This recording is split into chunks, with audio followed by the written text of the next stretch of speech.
Hi, this is Ron with Batcaddy electric golf carts. Today's tech tip has to do with replacing X4 or X8 series carts. Tools you'll need to perform this replacement is straight edge razor to basically peel back the Mylar faceplate, either pliers or a 3/8 inch socket wrench, right, to unscrew the wafer or jam nut, and then a small screwdriver to unscrew all the different screws.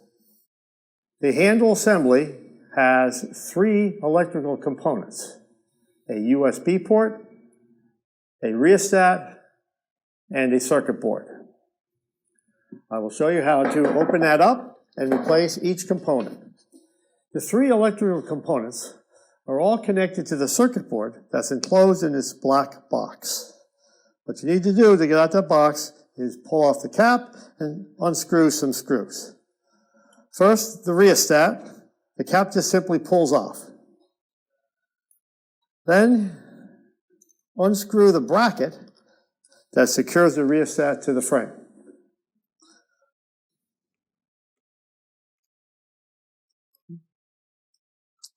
Finally, in order to release it, there's a jam nut that you need to unscrew to release the rheostat. You can use pliers or a 3/8 inch socket wrench.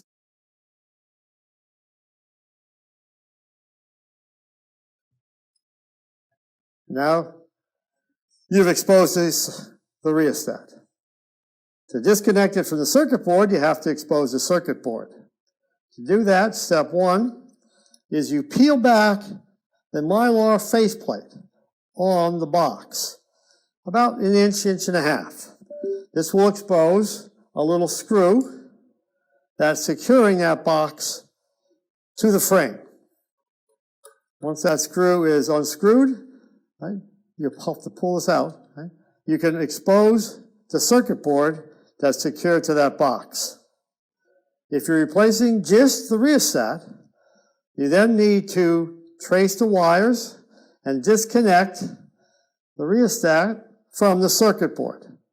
And it's simple because there's a housing on the circuit board and a connector on the rheostat, which connect to each other.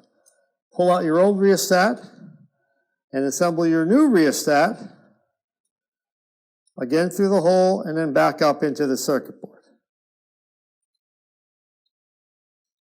The connector only fits one way into the circuit board.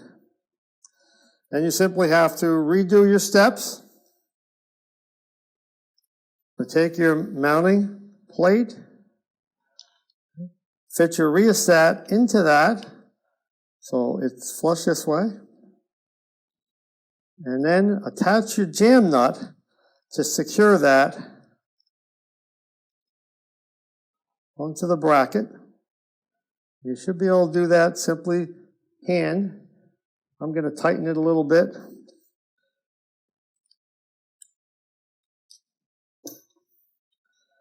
Then you want to take and put your black box back into. You'll see there's a little notch here that fits in underneath the frame.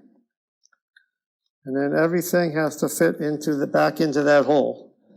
There's some plastic there. Okay. Test, make sure your switches work.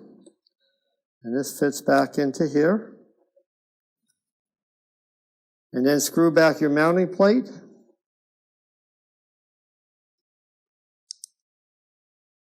And re-tighten up that little jam nut so your old stem is tight in there. With, again, either pliers or a 3/8 inch socket wrench. And then attach your knob. And you need to finish off by reattaching your little circuit board box by retightening the screw at the top and then folding back your faceplate. And you've replaced your circuit board. Okay, to get the circuit board replaced, you have to expose the box and lift it from the frame.